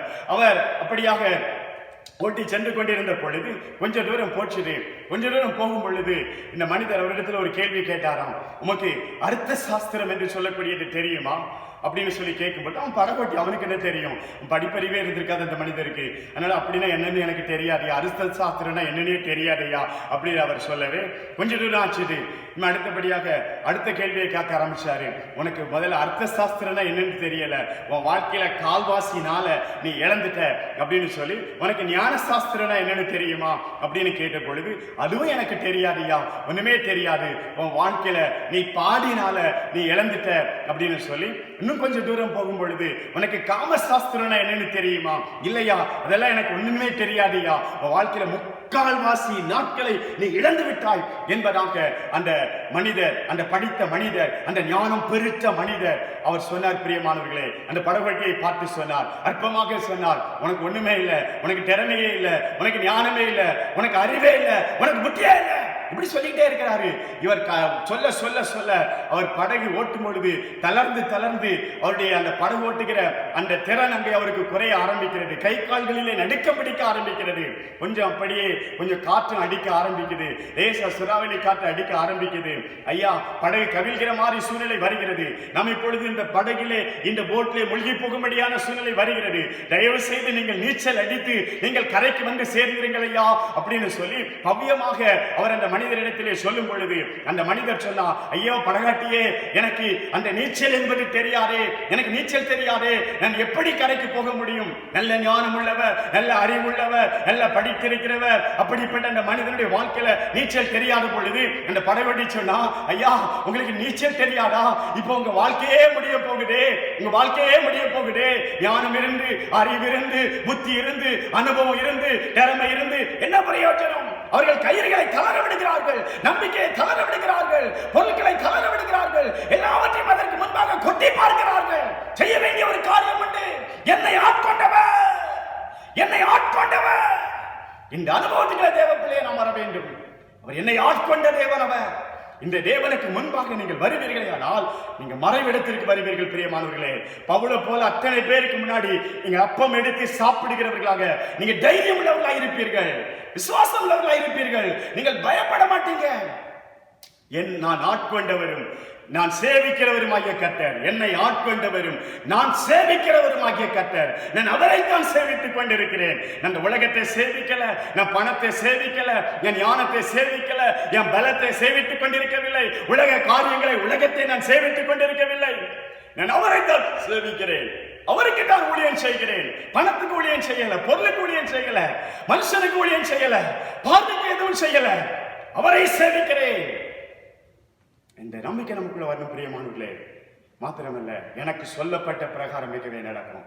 அந்த ஆண்டவர் எனக்கு என்ன சொன்னாரோ அப்படிதான் நடக்கும். உங்களுக்கு வாக்கு கொடுத்திருக்கிறார்ல, எத்தனை வாக்கு திட்டம் கொடுத்திருக்கிறார். அருமையான திருச்சபையே, அருமையான தேவனுடைய பிள்ளைகளே, ஏன் பயப்படுகிறீர்கள்? ஆண்டவரை நோக்கி பாருங்கள், இரக்கமுள்ள தேவனை நோக்கி பாருங்கள், அவரை நோக்கி கதறுங்கள், தேவ சமூகத்திலே கதறுங்கள். ஆண்டவரை நோக்கி பாருங்க, தைரியப்படுத்துவார், தைரியப்படுத்துவார். மறைவிடத்திலே வைத்து இந்த இறைவன் உங்களை பாதுகாப்பார். ஆட்கொண்டவரும் சேவிக்கிறவரும் ஆகிய கர்த்தர் இன்றைக்கு உங்களோடு கூட பேசுவார். இந்த ராத்திரியிலே உங்களோடு பேசுவார். தூதனை அனுப்பி பேசுவார், சொப்பனத்தின் மூலமாய் பேசுவார், தரிசனத்தின் மூலமாய் பேசுவார். இந்த சூழ்நிலையில தேவன் உங்களோடு இடைபடுவார். என்னை ஆட்கொண்டவர் சேவிக்கிறவர் ஆகிய கர்த்தர் அவர். புயல் காற்றுக்கு அவர் எனக்கு ஒதுக்காக இருக்கிறவர். சீறி வருகிற அந்த புயல் என்னை தாக்காதபடி என்னை காத்துக் கொள்ளுகிறவர். மாத்திரமல்ல, இரண்டாவது ஒரு சம்பவத்தை நீங்க வேதத்துல பாப்பீங்கன்னா, இரண்டாவது ஒரு சம்பவத்தை பாருங்க. நோவாவின் நாட்களில ஒரு காரியத்தை பற்றி வேதத்தில் எழுதப்பட்டிருக்கிறது. ஆதியாகமத்தின் புஸ்தகம் 8ஆம் அதிகாரம் 1வது வசனத்தை பார்ப்பீங்கன்னா, தேவன் நோவாவையும் அவனோடே பேழையில் இருந்த சகல காட்டு மிருகங்களையும் சகல நாட்டு மிருகங்களையும் நினைத்தருளினார். தேவன் பூமியின் மேல் காற்றை வீச பண்ணினார், அப்பொழுது ஜலம் அமர்ந்தது என்பதாக வேதம் சொல்லுகிறது. ஒரு காற்றை தேவன் வீச பண்ணினார். இந்த காற்று என்ன செய்தது தெரியுமா? அந்த ஜலம் அமரும்படி செய்தது. ஏற்கனவே காற்று அடித்துக் கொண்டிருந்தது, புயல் காற்று அடித்துக் கொண்டிருந்தது. சீறுகிற காற்று நிமித்தமாய் இந்த கப்பல், இந்த நோவாவினுடைய பேழை தடுமாறி கொண்டிருக்கிறது. கொஞ்ச நாள் நம்ம லாக்டவுன்ல இருக்கிறோம், கொஞ்ச நாள் வீட்டுக்குள்ள உட்கார்ந்து கொண்டிருக்கிறோம், நம் தடுமாறுகிறோம் பிரியமானவர்களே. ஆனா இந்த படகுக்குள்ள, இந்த போட்டுக்குள்ள, அதாவது இந்த பேழைக்குள்ள இருக்கிறவங்க 370 நாட்கள், அந்த நாட்களிலே 360 நாட்கள் ஒரு வருடம், 360 பிளஸ் ஒரு 10 நாள், 370 நாட்கள் அவர்கள் அந்த பேழைக்குள் இருந்தார்கள் என்பதாக வேதம் சொல்லுகிறது. பேழையின் கதவை கர்த்தர் பூட்டி விட்டார், வெளியே வர முடியாது, எதுவும் வெளியே வந்து வாங்க முடியாது. ஒரு முழு குடும்பம் உள்ள இருக்குது, அதோடு கூட அநேக மிருக ஜீவன்கள் அதன் உள்ளே காணப்படுகிறார்கள் என்பதாக வேதம் சொல்லுகிறது. இதுல காரியம் என்ன தெரியுமா? கடல் பிரவாகி, அங்கே உள்ள அந்த தண்ணீர் பிரவாகிக்கிறது என்று சொல்லி வேதம் சொல்லுகிறது. அதற்கு முந்தின வசனம் 7ஆம் அதிகாரம் கடைசி வசனம், ஜலம் பூமியின் மேல் 150 நாள் மிகவும் பிரவாகித்துக் கொண்டிருந்தது. கடல் அலை எழும்புகிறது, கடல் அலை எழும்பி இறங்கிக் கொண்டிருக்கிறது. அது பிரவாகிக்கிறது, அது கொந்தளிக்கிறது, அலை அடிக்கிறது, காற்று வீசுகிறது. தேவ பிள்ளைகள் எப்படி உள்ளே இருந்திருப்பார்கள் யோசித்து பாருங்க. எப்படி கரை சேருவது? கரை எங்க இருக்குது? கரை சேருவதற்கு அதான் முழு உலகமுமே தண்ணிக்குள்ள முங்கி இருக்குது. இனி என்ன செய்வது? இதுல இருந்து வெளியே வர வாய்ப்பு இருக்குதா? இந்த சூழ்நிலையிலிருந்து வெளியே வர வாய்ப்பு இருக்குதா? இந்த சூழ்நிலை மாறுமா? இந்த கொரோனா மாறுமா? இன்னைக்கு நம்முடைய வாழ்க்கையில இது போன்ற கேள்விகள் அநேகருடைய வாழ்க்கையில வர ஆரம்பிச்சிருக்கிறது பிரியமானவர்களே. எப்படி இந்த கொரோனால இருந்து எப்படி நம்ம விடுதலை பெற முடியும்? இன்னும் எத்தனை நாளைக்கு? நாட்கள் கூட்டிக் கொண்டிருக்கிறாங்க, 21 இப்ப 19 நாள் கூட்டி 40ன்றாங்க. இன்னும் வெளியே வந்த பிறகு அந்த 40 நாள் முடிஞ்ச பிறகு வெளியே வர முடியுமாங்கிறது நிச்சயமாகவே நம்ம சொல்ல முடியும். இல்ல, கவர்மெண்ட் கண்டிப்பா இன்னும் கொஞ்சம் நாட்கள் கூட்டித்தான் போடும் என்று சொல்லக்கூடிய அளவில் தான் இன்றைக்கு நம்முடைய சூழ்நிலைகள் இருக்குது பிரியமானவர்களே. நாம் இருக்கிற இந்த பாம்பே பட்டணத்தில் எத்தனை ஆயிரக்கணக்கான ஜனங்கள் இன்றைக்கு பாதிக்கப்பட்டிருக்கிறதை பார்க்கிறோம். முழு உலகத்திலும், நம்முடைய இந்தியா தேசத்திலே, தமிழ்நாட்டிலே, ஒவ்வொரு மாநிலங்களிலும் எத்தனை ஜனங்கள் பாதிக்கப்பட்டுக் கொண்டிருக்கிற ஒரு சூழ்நிலையை பார்க்கிறோம் பிரியமானவர்களே. நம்பிக்கை இழக்கிறதான ஒரு சூழ்நிலையில தான் இன்றைக்கு உலகம் இருந்து கொண்டிருக்கிறது. இதுல இருந்து வெளியே வர முடியுமா? நேற்றைய தினத்துல வாட்ஸ்அப்ல ஒரு செய்தி பார்த்தேன். அதாவது இப்ப எல்லாம் துணி தைக்கிறவங்க, சட்டை தைக்கிறவங்க அந்த கலர்ல அவங்க மாஸ்க் சேர்த்து தைக்கிறாங்க அப்படிங்கிற மாதிரி அங்க போட்டிருந்தது. நம்ம அப்படித்தான் தைக்கணுங்கிற காலம். அதாவது எத்தனை மாசத்துக்கு நம்ம இந்த மாஸ்க் போட வேண்டியிருக்கும் அப்படிங்கிறதெல்லாம் நம்ம கற்பனை பண்ண வேண்டிய ஒரு கட்டத்தில் இருக்கிறோம் பிரியமானவர்களே. இது எப்ப வெளியே போகும்? இந்த சூழ்நிலை எப்படி மாறும்? இது மாறுமா? இது மாற எவ்வளவு நாட்கள் ஆகும்? 3 மாதத்துல மாறிடுமா? 2 மாசத்துல மாறிடுமா? இந்த ஒரு மாசத்துல சூழ்நிலைகள் மாற்றப்பட்டு விடுமா? இதுக்கு கரை கிடைக்குமா? நோவாவே, பேழைக்குள்ள இருந்து கொண்டிருக்கிற நோவாவே, உனக்கு கரை கிடையாது. நீ முழு உலகமும் தண்ணிக்குள்ள இருக்குது. இந்த பேழைக்கு சுக்கான் கிடையாது, நங்கூரம் கிடையாது. நங்கூரம் இருந்தாலும் எங்கே நிறுத்த முடியாது. கரையே இல்லாத எங்க போகும்? இந்த கப்பல் எங்கே போகும்? எங்கே தங்க முடியும்? யோசித்து பாருங்க பிரியமானவர்களே. தேவன் ஒரு காற்றை வீச பண்ணினார். கொஞ்சம் கொஞ்சமாக தண்ணி வற்றி வருகிறது, ஒரு காற்று வீசுகிறது. அந்த காற்று அப்படியே அந்த படகை, அந்த பேழையை கொண்டு போய் அரராத் அப்படின்னு சொல்லக்கூடிய ஒரு மலையில தேவன் ஒதுங்கி அதுக்கு ஒரு கரை ஏற்படும்படி செய்தார். அல்லேலூயா, அல்லேலூயா. ஆண்டவரை ஸ்தோத்திரம் பண்ணி மகிமைப்படுத்துங்க. தேவன் ஒரு கரையை வைத்தார். எத்தனை இது போன்ற சூழ்நிலைகள், எத்தனை பேண்டமிக்குகள், இது போன்ற எத்தனை விதமான கொள்ளை நோய்கள், இதெல்லாம் தேவன் தானே விடுதலை கொடுக்க முடிந்தது. மனித ஞானம் அங்கே உதவி செய்ய முடியாமல் அல்லவா போகும்? இறைவன் தானே ஞானம் கொடுத்து, இறைவன் தானே அறிவு கொடுத்து, இறைவன் தானே சூழ்நிலையை மாற்ற முடியும். மனிதன் இதற்கு முன்பாக மனிதன் தன்னுடைய ஞானத்தினால் எதையும் சாதிக்க முடியாது என்கிற பாடத்தை அமைதியா இறைவன் கற்றுக் கொடுத்துக் கொண்டிருக்கிறார். மனித குலத்திற்கு கற்றுப்படுத்திக் கொண்டிருக்கிறார். இது இறைவனுக்கு தெரியாது என்று நினைக்கிறீர்களா? வேதம் சொல்லுகிறது, உங்கள் தலையில் இருக்கிற ஒரு முடி கூட அப்படி சித்தம் இல்லாமல் விழாது என்று சொல்லி வேதம் சொல்லுகிறது. பவுலும் அதைத்தான் சொல்லுகிறான். அப்போஸ்தலர் 27ஆம் அதிகாரத்தில் அவர் சொல்லும் பொழுது அவர் சொல்லுகிற ஒரு வார்த்தை, உங்கள் தலையில் இருக்கிற ஒரு மயிர் கூட, ஒரு முட்டி கூட அது கீழே விழாது. பயப்படாதீங்க. யாரை நீங்கள் மறிக்க மாட்டீர்கள். உங்களுக்கு எந்த விதமான ஆபத்து இல்லாதபடிக்கு தேவன் என்னிமித்தமாய் உங்களை காப்பார் என்பதாக ஆண்டவர் அங்கே பவுல் மூலமாக சொல்லுகிற வார்த்தையை பார்க்கிற பிரியமானவர்களே. நம்முடைய வாழ்க்கையில வேதம் சொல்லுகிற இயேசு சொன்னார், உங்க தலையில் இருக்கிற முடிகள் எல்லாம் எண்ணப்பட்டிருக்கிறது. அப்படிப்பட்ட தெய்வத்தை நீங்கள் ஆராதித்துக் கொண்டிருக்கிறீர்கள். இந்த காரியங்கள் எல்லாம் அவருக்கு தெரியாது என்று நினைக்கிறீர்களா? எல்லாம் தேவன் அங்கே பார்த்துக் கொண்டிருக்கிறார். ஏதோ சில காரியங்கள் நம்முடைய வாழ்க்கையில அந்த ஆட்கொண்டவரை நீங்கள் பற்றி பிடிக்க வேண்டும். அந்த இறைவனுக்கு முன்பாக உங்களை பூரணமாக சமர்ப்பிக்க வேண்டும். வாழ்க்கை இப்படி கரையில்லாதபடி அலைந்து திரிந்து கொண்டிருக்கலாம். நீங்கள் அலைந்து திரிகிறவர்களாய் காணப்படலாம். இங்கேயும் அங்கேயும் அலைகிறீர்கள். வாழ்க்கையில் உங்களுக்கு வழியே கிடைக்க மாட்டேங்குது, ரஸ்தாவே கிடைக்க மாட்டேங்குது, ஒரு கரையே கிடைக்க மாட்டேங்குது. எங்க போறது? இங்க போய் பாக்குறீங்க, அங்க போய் பாக்குறீங்க, என்னென்ன செய்து பார்க்கிறீர்கள். உங்கள் வாழ்க்கையில நீங்கள் முன்னேறுவதற்கான வழிகளே தெரியாதபடி நின்று கொண்டிருக்கிறீர்கள். இந்த இறைவனை நோக்கி பாருங்க பிரியமானவர்களே. இந்த இறைவன் உங்களுக்கு உதவி செய்வதற்கு, இந்த இறைவன் உங்களுக்கு நன்மை செய்வதற்கு என் தேவன் ஜீவன் உள்ளவராக இருக்கிறார். இறைவனை பற்றி பிடிக்கும் பொழுது தேவன் உங்களுக்கான பெரிய காரியங்களை அவர் செய்வார் பிரியமானவர்களே. ஆகாரே, நீ அலைந்து திரிகிறாய், இங்க அலைகிற அங்க அலைகிற, இந்த வனாந்தரத்தில் வந்திருக்கிற, இந்த பாரார் வனாந்தரத்துக்கு வந்திருக்கிற, இங்கதான ஒருத்தரை சந்திச்சேன், இங்கதான சில வருஷத்துக்கு முன்பு ஒருவர் எனக்கு வாக்கு கொடுத்தார். நீ அலைந்து திரிந்து கொண்டிருக்கிறாய், அவரை தேடிக்கொண்டிருக்கிறாய், அந்த இறைவனை தேடிக்கொண்டிருக்கிறாய். இருந்தது உனக்கு கொஞ்சம் தண்ணீர், அந்த தண்ணீர் எல்லாம் காலி ஆயிடுச்சு. குடிக்க தண்ணி கிடையாது. ஐயோ, என் பிள்ளை சாகிறதை நான் எப்படி பார்க்க முடியும்? நீ தூரத்தில் உட்கார்ந்து அழுது கொண்டிருக்கிறாய். உன் பிள்ளைக்காக நீ அழுது கொண்டிருக்கிறாய். ஆகாரே, இன்றைக்கு உன் பிள்ளைக்காக அழுது கொண்டிருக்கிற ஆகாரே. ஆண்டவர் சத்தத்தை கேட்கிறார். ஆண்டவருடைய சத்தத்தை கேட்கிறார். உங்க பிள்ளைக்காக நீங்க அழுது கொண்டிருக்கிறீங்க. பிள்ளையின் ரட்சிப்புக்காக அழுது கொண்டிருக்கிறீங்க. பிள்ளையினுடைய சரீர பலவீனம் நீங்கும்படியாக தேவனை நோக்கி கதறுகிறீர்கள். தேவன் எப்படிப்பட்டவர் தெரியுமா? ஆபிரகாம் கொடுத்து அனுப்பினது ஒரு துருத்தியில தண்ணீர் கொடுத்தான், ஒரு பாட்டில்ல தண்ணீர் கொடுத்தான் என்பதாக. தேவன் என்ன செய்தார் தெரியுமா? தண்ணீர் தேவைப்படுது, தாய்க்கு தண்ணி தேவைப்படுது, ஒரு குடம் தண்ணி கொடுக்கல. ஆண்டவர் ரிவரை உண்டாக்கினார். அதுதான் என் தேவனுடைய வல்லமை. அப்படிப்பட்டவர் தான் என் ஆண்டவர். ஒரு ரிவரையை உண்டாக்கி விட்டார், ஒரு ஆற்றை அங்கே உண்டாக்கி விடுகிறார். அப்படிப்பட்ட சர்வ வல்லமையுள்ள தேவன் ஒரு மனிதனை படைத்தார். மனிதனுக்கு நீங்களும் நானும் தான் ஒரு சின்ன லைட்டை போட்டு கொடுத்திருப்போம். ஆனா ஆண்டவர் அந்த மனிதனுக்கு ஒரு பெரிய சூரியனையே கொடுத்தார் வெளிச்சத்துக்கு, சந்திரனை கொடுத்தார் வெளிச்சத்துக்கு. தண்ணி குடிக்கணுமா 4 ஆறுகளை உண்டாக்கி கொடுத்தார். ஆதாம ஆண்டவர் உருவாக்கிட்டு அவனுக்கு குடிக்க கொஞ்சம் தண்ணி, அவனுக்கு வீட்டுல குடியிருக்க ஒரு சின்ன லைட்டு ஆண்டவர் கொடுக்கல. பிரியமானவர்களே, வெளிச்சத்துக்கு ஆண்டவர் பெரிய சூரியனை, சந்திரனை, நட்சத்திரங்களை, குடிக்க தண்ணிக்கு நல்ல ஆறுகள், சாப்பிட பழங்கள், ஏராளமான பழவர்க்க மரங்கள். நன்றிங்க ஆண்டவரை பற்றி. இவ்வளவு சர்வ வல்லமையுள்ள தேவன்.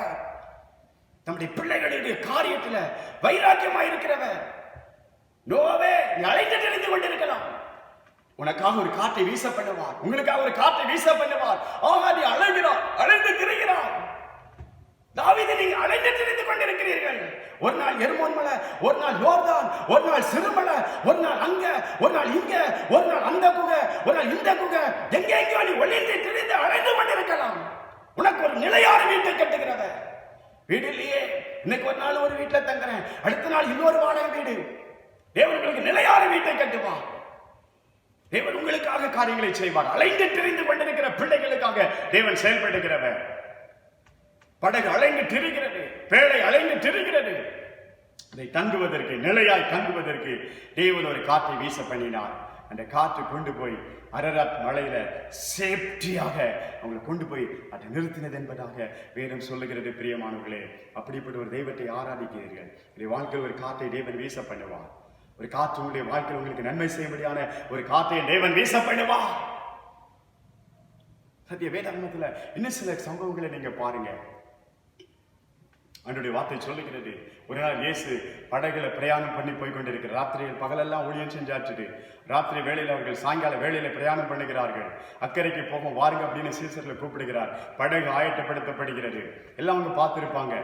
புயல் காற்றெல்லாம் இருக்குதா, மழைலாம் இப்படி பெய்கிற மாதிரி இருக்குதா, காற்றெல்லாம் அடிக்கிற மாதிரி இருக்குதா, எல்லாம் கடல்ல அவங்க பிரயாணம் பண்ணினவங்க தான், போட்டு ஓட்டி பழக்கப்பட்டவங்க தான். பேதுருக்கு நல்லா தெரியும், கூட இருக்கிறவங்களுக்கு எல்லாம் அந்த கடலை பற்றியதான காரியங்கள் நல்லா தெரியும். ஆனா அவங்க பிரயாணப்படுகிறார்கள். அப்படி அவர்கள் பிரயாணப்படும் பொழுது நடுக்கடலுக்கு வரும் பொழுது இயேசு அதுக்குள்ள தூங்கிட்டார். நல்ல டயர்ட், அவருக்கு நல்ல ஊழியம் செய்த களைப்பு. இயேசு தூங்கி கொண்டிருக்கிறார். ஆனா புயல் காற்று வீசி கொண்டிருக்கிறது. என்ன நடந்திருக்கு யோசித்து பாருங்க. அவங்க தங்களுடைய எல்லா பலத்தையும் பயன்படுத்தி பார்க்கிறார்கள், எங்களுடைய பலத்தை எல்லாம் பயன்படுத்தி பார்க்கிறார்கள்.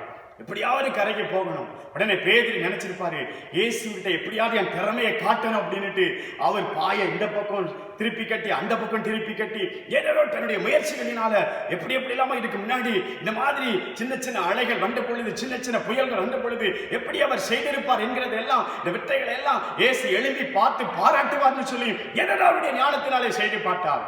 ஒன்னும் முடியல, ஒன்னும் முடியல.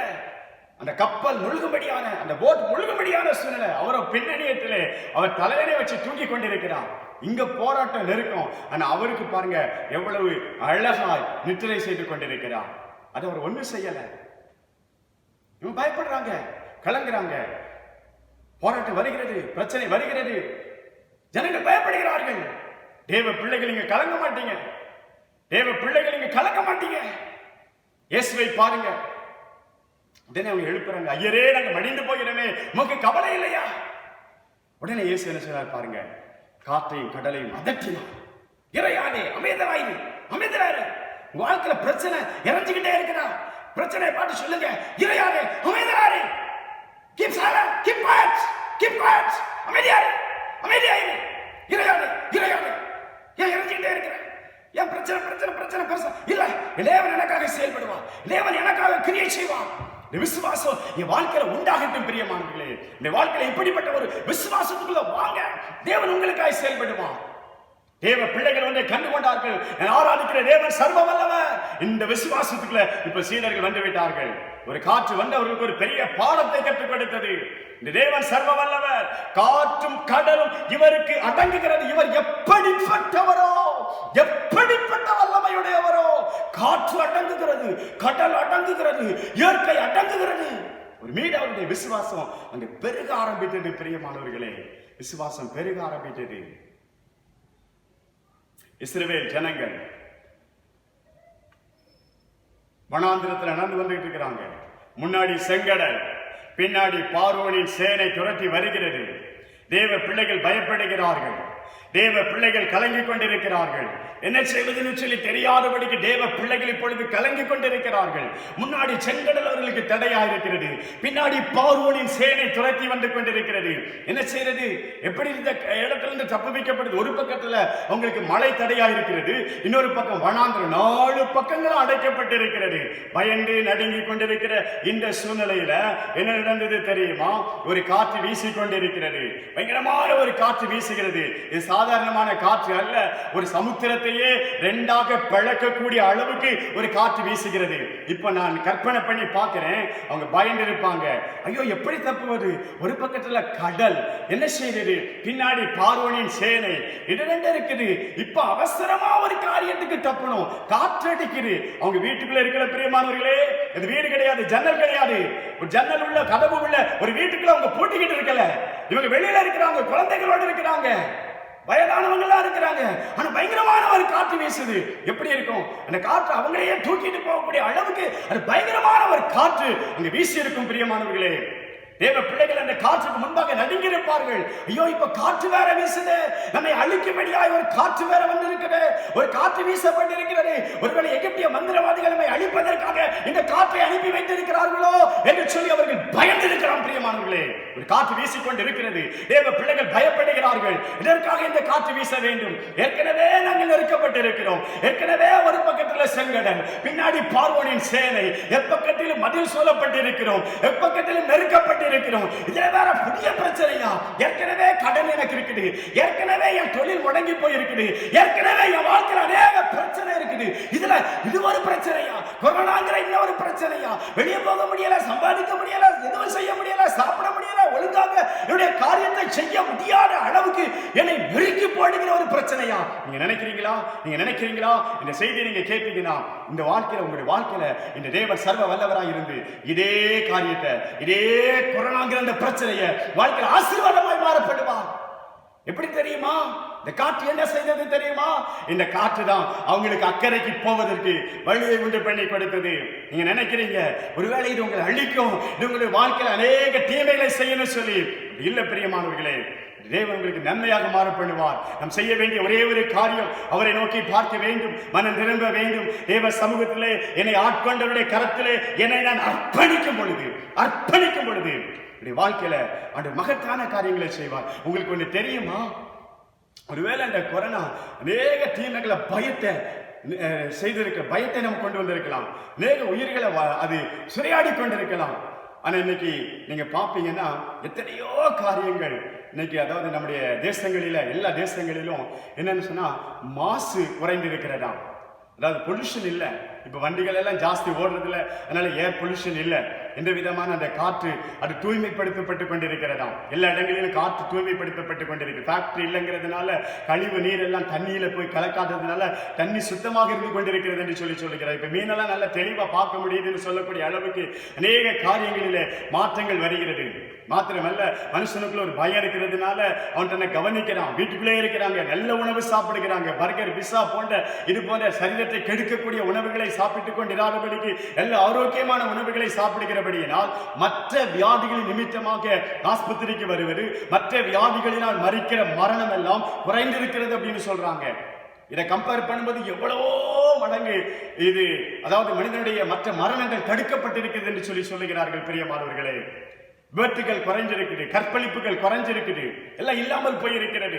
ஏன்னா ரோட்ல வண்டி கிடையாது, ஆயிரக்கணக்கான ஜனங்கள் தினம் விபத்துல மறிக்கிறாங்க, லட்சக்கணக்கான ஜனங்கள் மறிக்கிறாங்க. தெரியுமா உங்களுக்கு? இப்ப அது போன்ற சூழ்நிலைகள் இல்ல. நம்ம வெறும் இதை பார்க்கிறோம். எனக்கு பின்னாடி எத்தனையோ நன்மையான காரியங்கள். இன்னைக்கு வீட்டுல உட்கார்ந்து இருக்கிறீங்க, சமாதானமா இருக்கிறீங்க, கணவன் மனைவி பிள்ளைகள் சொல்லி மகிழ்ச்சியா இருக்கிறீங்க. இந்த வாக்கியம் உங்களுக்கு முன்னாடி கிடைச்சதா? ஒரே இயந்திர வாழ்க்கையா இருந்தீங்க. இன்னைக்கு வீட்டுல உட்கார்ந்து புதுசா பண்றீங்க. ஒரு நாள் ஐஸ்கிரீம் பண்றீங்க, ஒரு நாள் கேக் பண்றீங்க, புதுசா சமையல் கற்றுக்கொள்ளுகிறீர்கள். புதிய பாடங்களை தேவன் உங்களுக்கு இந்த நாட்களில் இந்த லாக்டவுன் பீரியட் வச்சு கற்றுக் கொடுக்கிறார் என்பது தெரியுமா உங்களுக்கு? அந்த நாட்களை பிரயோஜனப்படுத்திக் கொள்ளுங்கள். வீட்டுக்குள்ள இருந்தாலும் ஏதாவது காரியங்களை செய்து கொண்டே இன்னும் நான் சொல்லிட்டே போக முடியும். எத்தனையோ நன்மையான காரியங்கள். ஒரு முறை ஒரு பிடிகாரர் சொல்லுகிறார், ஐயா இப்பதான் நான் ரொம்ப சந்தோஷமா இருக்கிறேன் ஐயா, இனி இந்த கடையை திறக்காதீங்கய்யா, இந்த கடையினால என் குடும்பம் எவ்வளவு சீரழிஞ்சு போச்சுது. இப்போ என்னால குடிக்காம நான் இருக்கிறேன், நல்லா இருக்கிறேன், எல்லாம் திருப்தியா சாப்பிடுறேன், எல்லாம் ஆரோக்கியமா இருக்கிறேன். இது ஒரு மனிதனுடைய சாட்சி. பிரியமானவர்களே, வாட்ஸ்அப்ல பார்த்த முருகன் என்று சொல்லக்கூடிய ஒரு மனிதனுடைய சாட்சி இது. இப்படி எத்தனை லட்சக்கணக்கான ஜனங்களுடைய வாழ்க்கையில நன்மையான காரியங்கள். தேவன் நன்மையாக மாற பண்ணுவார். பயத்தை உங்களை விட்டு நீக்கி போடுவார். இந்த வாதை உங்களை அணுகாதபடி காத்துக் கொள்ளுவார். தைரியமா இருங்க, ஆண்டவரை நோக்கி பாருங்க, அடைக்கலத்துக்குள்ள வாங்க. நீங்க தீமை செய்யுதுன்னு நினைக்கிற அந்த காத்து தான் உங்களுக்கு வழியை உண்டாக்கி கொண்டிருக்கிறது. ஐயோ இனி என்ன செய்வேன், தொழில் எல்லாம் முடங்கி போயிருக்குது, இனி எனக்கு தொழிலுக்கு வழி திறக்குமா, இனி அடுத்தாப்ப என்ன தொழில் செய்யறது, வருமானத்துக்கு வழியிலேயே சூழ்நிலைகள் எல்லாம் இப்படி பயங்கரமா இருக்குது, என்ன செய்யறதுன்னு சொல்லி கலங்குறீங்களா? இப்படி வாழ்க்கையில ஒரு கலக்கம் காணப்படுகிறதா? தேவ பிள்ளையை நீங்க கலங்காதீங்க, பயப்படாதீங்க, கலங்காதீங்க. ஆண்டவரை நோக்கி பாருங்க, உங்க தொழில ஒரு அற்புதமான வழி திறக்கப்படும், நல்ல வழியை திறந்து கொடுப்பார். இதை விட உங்களுடைய வாழ்க்கையில முன்பை விட நீங்கள் இன்னுமாய் தேவ சமூகத்திலே காத்திருந்து ஜெபம் பண்ணி வெளியே வருவீர்களே, ஆனால் ஒரு புதிய புலிவோடு கூட வெளியே வருவீர்கள். தேவன் தம்முடைய பிள்ளைகளை விசேஷமாய் ஆசீர்வதிப்பார். ஈசாக்கே, நீ விதை விதைத்தால், பஞ்ச காலத்திலும் விதை விதைத்தால், இந்த சூழ்நிலையிலும் தொழிலை செய்யும் பொழுது, இந்த சூழ்நிலையிலும் கர்த்தரை 100 மடங்கு ஆசீர்வதிக்க வல்லமை உள்ளவராய் இருக்கிறார். நம்புறவங்க கர்த்தரை நன்றியோடு கூட ஸ்தோத்திரம் பண்ணுங்க. அல்லேலூயா சொல்லுங்க. இருக்கிற இடத்துல அல்லேலூயா சொல்லி ஆண்டவருடைய நாமத்தை மகிமைப்படுத்துங்க. பிரியமானவர்களே, தேவன் உங்களுக்காக அவர் செயல்படுகிறவர், உங்களுக்காக தேவன் கிரியைகளை நடப்பிக்கிறவர், உங்களுக்காக தேவன் தம்முடைய வல்லமையை விளங்க பண்ணுகிறவர். அவர் சர்வ வல்லவர். காற்றை அனுப்பி இப்படி வாழ்க்கையை நன்மை செய்கிறவராய் காணப்படுகிறார். ஏன் தெரியுமா? எதுக்காக தெரியுமா? இது போன்ற காற்றுகள் எல்லாம், உங்களுக்கு விரோதமாக எழும்புகிற காற்றுகள் எல்லாம் அடங்கும்படியான காரியங்களை எப்படி தேவன் செய்கிறார் தெரியுமா? ஏன்னா பரிசுத்த ஆவியானவரை குறித்து வேதம் சொல்லும் பொழுது எஸ்ஐயா தீர்க்கதரிசியின் புஸ்தகத்துல 28ஆம் அதிகாரம் எடுத்து படிப்பீங்கன்னா, எஸ்ஐயா தீர்க்கதரிசியின் புஸ்தகம் 28ஆம் அதிகாரத்துல வார்த்தை சொல்லுகிறது, இதோ ராணியும் வல்லமையும் உடைய ஒருவர் ஆண்டவரிடத்தில் இருக்கிறான், அவன் கண்மலை போலவும் சங்கார புசல் போலவும் புரண்டு வருகிற பெரு வெள்ளம் போலவும் வந்து கையினாலே அதை தரையிலே தள்ளிவிடுவான் என்பதாக ஆண்டவருடைய வார்த்தை சொல்லுகிறது. திராணியும் வல்லமையும் உடைய ஒருவன் ஆண்டவரிடத்தில் இருக்கிறான் என்பதாக வேதம் சொல்லுகிறது. சங்கார புசலை போல வரக்கூடியவர், சங்கார புசலை போல புயலை போல செயல்படுகிறவர் என்பதாக வேதம் சொல்லுகிறது. திராணியும் வல்லமையும் உடைய ஒருவர் தேவ சமூகத்தில் இருப்பதாக வேதம் சொல்லுகிறது. அவர் சங்கார புயலை போல செயல்படுகிறவர். வாழ்க்கையில சூறாவளி வருகிறதா, உங்க வாழ்க்கையில காற்று அடிக்கிறதா, உங்க வாழ்க்கையில அது உங்களை அழிக்கும்படியான சூழ்நிலைகளை செய்து கொண்டிருக்கிறா, தேவனுடைய சமூகத்திலிருந்து ஒரு காற்று புறப்பட்டு வரும். அந்த காற்று உங்களுக்கு நன்மையை கொண்டு வரும், அந்த காற்று உங்களுக்கு ஆசீர்வாதத்தை கொண்டு வரும். எந்த காற்றை அழிக்குதுன்னு நினைச்சீங்களோ அது உங்க வாழ்க்கையில தேவன் ஆசீர்வாதத்தை கொண்டு வரும்படி செய்வார். ஒரே நாளில ஒரு கடலில ஒரு காற்றை அனுப்பி கடலை 2ஆக பிளந்தார் என்பதாக வேதம் சொல்லுகிறது. இன்னொரு முறை ஒரு காற்றை அனுப்பி அவர் கடலில் இருந்து ஒரு காற்றை கொண்டு வந்து அது காளைகளை கொண்டு வந்து நம்முடைய பிள்ளைகளை போஷிக்கும்படிக்கு தேவன் செய்தார். லாக்டவுன்ல இருக்கிறேன், மாசக்கணக்கா இருக்கிறேன், ஐயோ என்ன செய்வது, சாப்பாட்டுக்கு என்ன செய்வது, ஒருவேளை நீங்கள் கலங்கி கொண்டிருக்கிறீர்களா? தேவன் ஒரு காற்றை வீச பண்ணுவார், அதற்கும் ஒரு காற்றை வீச பண்ணுவார். ஒரு நாள் அல்ல, 2 நாள் அல்ல, 5 நாள் அல்ல, 10 நாள் அல்ல, 20 நாள் அல்ல, 1 மாசம் வரைக்கும் நீங்கள் புஷிப்பீர்கள். இருக்கிற நாட்கள் வரைக்கும் திருப்தியாய் புஷிக்கும்படியாக இந்த லாக்டவுன் பீரியட்ல இருக்கிற நாட்கள் வரைக்கும் உங்களை திருப்தியாய் நடத்துவதற்கும் ஒரு காற்றை தேவன் அனுப்புவார். அனுப்புவார், ஒரு காற்றை அனுப்புவார். அவரை மட்டும் இறுதியா பற்றி பிடிங்க. அந்த இறைவனை மாத்திரம் நோக்கி பாருங்க. சமுத்திரத்திலிருந்து ஒரு காற்றை புறப்படும்படி செய்வார். அந்த காற்று உங்களுக்கு தேவையானதை கொண்டு வந்து தரும். நாட்களில இன்றைக்கு உங்களுடைய தேவைகள் என்ன, அதை கொண்டு வந்து தருவதற்கு தேவன் உண்மையுள்ளவராக இருக்கிறார். வேலை கிடையாது, தொழில் கிடையாது, வருமானம் கிடையாது, இப்படி நான் நினைச்சு பார்க்கல. இப்படி ஒரு சூழலை வரும்னு நினைச்சு பார்க்கல. நாட்கள் வேற எக்ஸ்டெண்ட் ஆகிட்டே இருக்குது. இருக்கிறத வச்சு சமாளிச்சிட்டோம். மோசே சொல்லுகிற, ஆண்டவரே இது எப்படி ஐயா முடியும்? எல்லா சமுத்திரத்தில் இருக்கிற மச்சத்தெல்லாம் கொண்டு வந்தா கூட, எல்லா மீன்களை கொண்டு வந்தா கூட இந்த ஜனங்களுக்கு பட்டாதே. ஒரு நாளுக்கு கூட பட்டாதே. ஆடு மாடுகள் எல்லாம் அடிச்சு போட்டா கூட பட்டாதே. எத்தனை லட்ச ஜனங்கள் இருக்கிறாங்க, இவங்களுக்கு எப்படி பட்ட ஆண்டவரே? என் கை குறுகி இருக்கிறதோ, கர்த்தருடைய கை குறுகி இருக்கிறதோ, நீங்க ஆராதிக்கிற தேவனுடைய கை குறுகி இருக்கிறதோ? ஒரு லைட் கேட்டா ஒரு சூரியனையே போட்டாரையா. ஒரு லைட் தான் அவனுக்கு தேவை. ஒரு சூரியனையே அவனுக்காக அனுப்பினார். கொஞ்சம் தண்ணீர் ஆண்டவன் ஒரு பெரிய ஆறையை 4 ரிவர் ஆண்டவரங்க உற்பத்தி கொடுத்தாரே. இந்த தேவைகளை சந்திப்பதற்கு தேவன் சர்வ வல்லவராய் இருக்கிறார். அவரிடத்தில் ஒரு காற்று புறப்படுகிறது. சர்வ வல்லமுள்ள தேவனை நோக்கி பாருங்க பிரியமானவர்களே. அந்த இறைவனுடைய அந்த வல்லமுக்குள்ள வாங்க. நீங்க ஒரு காற்றினால நிரப்பப்பட வேண்டும். பெந்தைக்கோஸ்தே நாள் வந்தது. அப்போஸ்தலர் 2ஆம் அதிகாரத்தில் சொல்லப்பட்டு இருக்கிறது. 2ஆம் வசனம் சொல்லுகிறது, அந்த பெந்தைக்கோஸ்தே நாள் வந்த பொழுது தேவ பிள்ளைகள் எல்லோரும் அவர்கள் ஒரு மனமாக ஒரு இடத்துல கூடி இருந்த பொழுது அங்கே ஒரு காற்று வீசினது என்று சொல்லி வேதம் சொல்லுகிறது. பிரியமானவர்களே, அப்போஸ்தலர் 2ஆம் அதிகாரம் 2ஆம் வசனம் படிப்பீர்களானால், அப்பொழுது பலத்த காற்று அடிக்கிற முழக்கம் போல வனாந்திரத்திலிருந்து சடுதியாய், வானத்திலிருந்து சடுதியாய் ஒரு முழக்கம் உண்டாகி அவர்கள் உட்கார்ந்திருந்த வீடு முழுவதையும் நிரப்பிச்சு என்று வேதம் சொல்லுகிறது. வானத்திலிருந்து சடுதியாய் ஒரு முழக்கம் உண்டானது. பலத்த காற்று அடித்தது. பெந்தைக்கோஸ்தே நாளில் ஒரு காற்று அடித்தது. அங்கே பரிசுத்த ஆவியானவர் இறங்கினார். இந்த காற்று உங்க மேல அடிக்கும் பொழுது, நீங்க தேவ வல்லமையினால் நிரப்பப்பட பொழுது, இந்த வாழ்க்கைக்கு விரோதமாய் வருகிற தீய காற்றுகள் எல்லாம் அது அடங்கி போகும், அடங்கும். இம்மட்டும் வா, மிஞ்சி வராதே, அடங்கு அடங்கு, இங்கே அடங்கு என்று சொல்லுகிற வல்லமை நீங்கள் பெற்றுக் கொள்வீர்கள். பயப்படாதீங்க. ஆண்டவரை நோக்கி பாருங்க. ஆம் பிரியமானவர்களே, அவர் உங்களுக்கு ஒதுக்காக இருக்கிறார். அவர் உங்களுக்கு பாதுகாப்பாக இருக்கிறார். குதிரமானவர்கள் மத்தியிலே மோதி அடிக்கிறார். வெள்ளம் போல எழும்பலாம். பயப்படாதீங்க. அவர் ஏழைக்கு பலனாய், நெருக்கப்படுகிற எளிவனுக்கு திடனாய், பெருவெள்ளத்திற்கு தப்பும் அடைக்கலமாய், வெயிலுக்கு ஒதுங்குகிற நிழலாய் இருக்கிறார். காங்கை வெப்ப மேகத்தினால் தனிவது போல அந்நியருடைய மும்மரங்களை தனியா பண்ணுவார். பலவந்தருடைய ஆரவாரங்கள் எல்லாம் தனிந்து போகும்படி செய்வார். எழும்புகிற அந்த காற்றுகள் எல்லாம் அவருடைய காற்று அடக்கி போடும். எல்லாம் உங்களுக்கு விரோதமான காரியங்கள் எல்லாம் அடங்கி போகும். எழும்பலாம், கொரோனா எழும்பலாம், உங்களுக்கு விரோதமாக எழும்பலாம், காரியங்கள் எழும்பலாம், சூழ்நிலைகள் எழும்பலாம், மனிதர்கள் எழும்பலாம். எதை எழும்பினாலும் அதை அடக்குகிற வல்லமை உள்ளவர் என் தேவன். இல்ல முழங்கால் படிட்டு ஆண்டவரை நோக்கி பாருங்க. ஆண்டவரே, இந்த உயிர்த்தெழுந்த வல்லமை எனக்குள்ள இறங்கட்டுமப்பா. என் மேல ஒரு காற்று வீசுவதாக, அந்த பரிசுத்தாவியின் காற்று எனக்குள்ள இறங்குவதாக. ஆண்டவரே, சூழ்நிலைகளை சமாளிப்பதற்கு, எனக்கு விரோதமாக எழும்புகிற இந்த சத்துருவின் வல்லமைகளை எல்லாம் மேற்கொள்வதற்கு எனக்கு ஒரு காற்று இறங்கி வருவதாக. என்னை தேவன் நிரப்புவீராக. என்னை தேவன் அபிஷேகம் பண்ணுவீராக. ஓ, இன்றைக்கு உம்முடைய வல்லமை என்னை நிரப்பட்டும். உம்முடைய வல்லமை என் மீது இறங்கட்டும். ஆண்டவரே, உயிர்த்தெழுந்த வல்லமை ஒவ்வொரு பிள்ளைகள் மீது இறங்குவதாக. பயந்து கொண்டிருக்கிற அந்த சகோதரனின் மீது, பயந்து கொண்டிருக்கிற அந்த சகோதரியின் மீது இன்றைக்கு உடைய வல்லமை இறங்குவதாக. இன்றைக்கு ஒரு புது பலன் அடைவார்களாக. ஐயோ, வழி இல்லையே, எனக்கு பாதை இல்லையே. ஆம் சகோதரனே, உங்களுக்காக ஒரு பாதையை தேவன் உண்டு பண்ணுவதற்கு ஒரு காற்றை அனுப்பி ஒரு பாதை உண்டாக்குவார். ஐயோ, கரை கிடைக்க மாட்டேங்குது, என்ன செய்வது? இதுக்கு பிறகு என்ன செய்வது? ஒரு காற்றை தேவன் அனுப்புவார். ஒரு அமர்ந்த காற்றை தேவன் வீச பண்ணுவார். உங்களுக்காக தேவன் ஒரு கரையை கண்டுபிடிப்பதற்கு, வழியை கண்டுபிடிப்பதற்காக தேவன் காற்றை வீச பண்ணுவார். உடைய காரியங்கள் எல்லாம் ஜெயமாய் மாற பண்ணுவதற்கு பயப்படாதீங்க. அடைக்கப்பட்ட தோட்டத்துக்குள்ள வருவீர்கள், மறைவு கட்டப்பட்ட நீரூற்றுக்குள்ள வருவீர்கள். அவர் ஆபத்து காலத்திலே அனுகூலமான துணை, உங்களுக்கு அனுகூலமான துணையா இருந்து உங்களை நடத்துகிற தேவன் அவர்.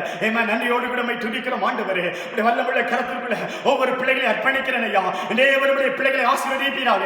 இயேசுவின் நாமத்தினாலே நம்முடைய பிள்ளைகள் ஆசீர்வதிக்கப்படுவார்களாக. நன்மை கிருபை உம்முடைய பிள்ளைகளை தொடர்வதாக.